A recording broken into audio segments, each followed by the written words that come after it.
शिरूरमध्ये अमोल कोल्हेंच्या विरोधात उमेदवार देणार असल्याचं अजित पवार म्हणतायत। शिरूर लोकसभेची जागा जिंकणारच असा विश्वास देखील अजित पवार यांनी व्यक्त केलेला आहे।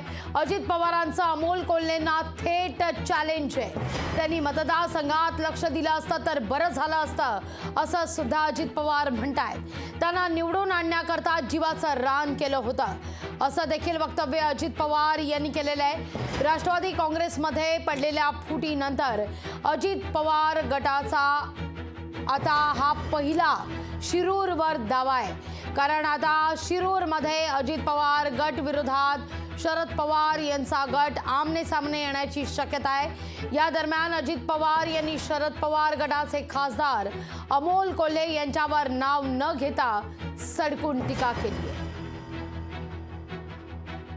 त्यांना आता उत्साह आलाय, निवडणूक आल्यात ना जवळ, त्याच्यामुळे एक एक पदयात्रा विदयात्रा, कोणाला संघर्ष यात्रा सुस्ती, कोणाला पदयात्रा सुटली सुस्ती, चालायचं। लोकशाही आहे, लोकशाहीमध्ये प्रत्येकाला आपली आपली भूमिका मांडायचा अधिकार आहे।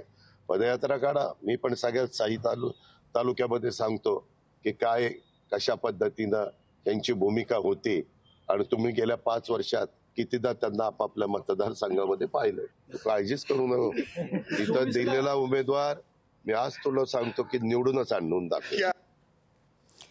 याविषयी बोलण्याकरता शरद पवार गटाचे खासदार अमोल कोल्हे आपल्यासोबत जोडले गेलेले आहेत। नमस्कार, स्वागत आहे तुमचं लोकशाही मराठीमध्ये। तुम्हाला जिंकवण्याकरता जीवाचं रान केलं असं म्हणणारे अजित पवार आता तुमच्याच विरोधात उमेदवार देणार असल्याचं म्हणतायत आणि जिंकून सुद्धा आणणार आहेत असा विश्वास व्यक्त करतायत। स्वाभाविक आहे, म्हणजे दादांनी अशी काहीतरी भूमिका मांडली म्हणून त्यावर टीका करणं योग्य राहणार नाही।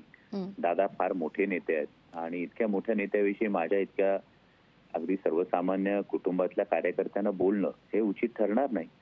आणि मला असं वाटतं की जे काही गेल्या 5 वर्षामध्ये आदरणीय शरदचंद्रजी पवार साहेबांच्या मार्गदर्शनाखाली काम करत असताना पहिल्याच टर्ममध्ये 2 वेळा संसदरत्न पुरस्कार मिळणं असेल किंवा संपूर्ण देशभरातल्या खासदारांच्या क्रमवारीमध्ये 3रा क्रमांक मिळवणं असेल, या प्रत्येक अचीवमेंटसाठी संसदेमधल्या भाषणांविषयी आदरणीय दादांनी ही कायम पाठराखण केली, कायम पाठीवर कौतुकाची थाप सुद्धा दिली आहे। त्यामुळे जेव्हा त्यांनी कौतुकाची थाप दिली तेव्हा बरं वाटलं।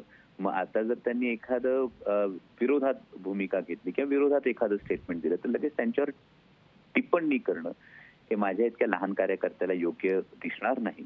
दादा हे मोठे नेते आहेत आणि नक्कीच आता त्यांची राजकीय भूमिका बदललेली आहे। मला वाटतं की ज्या राजकीय भूमिकेवर ते मला घेऊन आले, मी त्या भूमिकेवर अजूनही ठाम आहे। परंतु त्यांनी राजकीय आता जी भूमिका बदलली आहे त्यानुसार त्यांचं जर म्हणणं असेल ते उमेदवार तिथे देणार आहेत तर 100% ही लढत होईल, त्यामध्ये काही वावगं वाटत नाही मला। त्यांनी असा सुद्धा उल्लेख केला की मध्यंतरी तुम्ही राजीनामा सुद्धा देणार होतात। हे का, मला वाटतं काही गोष्टी खासगीत विश्वासानं जेव्हा सांगितल्या जातात तेव्हा त्याचे काही संकेत असतात आणि जर खासगीतले गोष्टींचे सगळे संकेत मोडायचे ठरले तर मग सगळ्याच गोष्टी बाहेर सांगाव्या लागतात आणि मग अशा पद्धतीने मला वाटतं हे उचित ठरणार नाही, कारण इतके मोठे नेते आहेत आदरणीय दादा माझ्यासाठी आणि त्यामुळे असे संकेत पायदळी तुडवणं हे मला माझ्या दृष्टीने योग्य वाटणार नाही, दिसणार नाही। त्यामुळे मला वाटतं की खासगीतल्या ज्या काही बाबी असतील, ज्या काही गोष्टी असतील त्या आकारण सार्वजनिक करून त्या चव्हाट्यावर आणणं मला उचित वाटत नाही।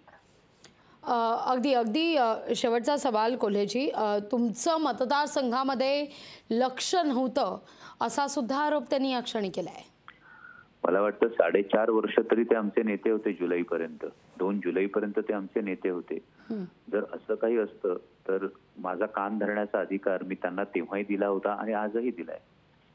त्यामुळे मला असं वाटतं तेव्हाच जर त्यांनी असं जर काही असतं तर दादांच्या कामाची पद्धत पाहता त्यांनी तेव्हाच कान धरला असता। तेव्हा कान धरलेला नाहीये, उलट त्यांनी कौतुक केलंय। त्यामुळे आता दादा जर काही म्हणत असतील तर कदाचित काहीतरी फीडमध्ये गडबड असू शकते, कारण दादा is a man with golden heart. त्यांनी कायम आस्थेनं एक प्रेम दिलंय, विश्वास दिलाय, त्यामुळे या फीडमध्ये काहीतरी गडबड असू शकते असं मला वाटतं। आणि दुसरी महत्वाची गोष्ट अशी मला सांगू इच्छितो, कारण मी आता तुमचा बाईट ऐकला अगदी तेव्हा पदयात्रा सुचते किंवा अशा वेळी जे हसले असतील, मी पाहिला नाही, मी ऐकलाय, अगदी जे हसले असतील त्यांना हात जोडून कळकळीची विनंती की कृपया एकदा माझ्या कांदा उत्पादक शेतकऱ्याची अवस्था बघायला या. जेव्हा 40% निर्यात शुल्क लादलं तेव्हा जे भाव गडगडले, जे कंबरड मोडलं ते बघायला या. आता निर्यात बंदी घातल्यानंतर 40 रुपयाचा कांदा जेव्हा 10, 12, 15 रुपयांनी विकावा लागतो तेव्हा त्या कांदा उत्पादक शेतकऱ्याच्या डोळ्यातले अश्रू बघायला या. मग फिदी तिकडे बसून हात दात काढा. म्हणजे पदयात्रा सुचत नाहीत, पदयात्रा या काढाव्या लागतात. हे दुर्दैव आहे की सर्वसामान्य म्हणजे केंद्र सरकार 25 लाख कोटी रुपयांचं कर्ज उद्योगपतींचं माफ करतं, पण माझ्या शेतकऱ्यांचं कर्ज माफ करा असं छाती ठोकपणे कोणाला सांगावं असं वाटत नाही ना, म्हणून पदयात्रा काढाव्या लागतात, या सुचत नाहीत. म्हणजे शेतकऱ्याच्या दुधाला 5 रुपये दर तुम्ही अनुदान देता जेव्हा, हे फक्त शासकीय दूध संस्थांना तुम्ही अनुदान देता. हे शासकीय दूध संस्थांचं फक्त पुणे जिल्ह्यातलं कलेक्शन 5 लाख लिटर आहे हो फक्त. बाकीच्या 21 लाख लिटर जे खासगी दूध संस्थांना जातं त्याच्या अनुदानाचं काय? मग हा जेव्हा सर्वसामान्य शेतकरी, दूध उत्पादक शेतकरी संकटात असतो तेव्हा पदयात्रा ही काढावी लागते, ती सुचत नाही. जेव्हा शेतकऱ्यांच्या मुलांना शैक्षणिक कर्ज मिळत नाहीत, शैक्षणिक कर्जच मागतात, वेगळी कुठं मागत नाही, कुठल्या छान चौकीसाठी कर्ज मागत नाही शेतकऱ्याची पोरं. किती शेतकऱ्यांच्या पोरांना कर्ज मिळतात ते बघा. एकूण पीक विमा कंपन्यांचं किती भलं झालंय, किती उखळ पांढरं झालंय ते बघा. आणि मग जर हे करायचं असेल तर या का काढल्या जाऊ नयेत बरं? का या गोष्टी शेतकऱ्यांच्या सांगितल्या जाऊ नयेत? काय चुकतंय आमचं? आणि म्हणून मी तुमच्या बाईटमध्ये जे कोणी, मला माहित नाही बाईटमध्ये कोण हसलेत, पण माझी विनंती आपल्याला, हे अशा पद्धतीचं हसणं तुम्ही थट्टा करतात शेतकऱ्यांची. खरं.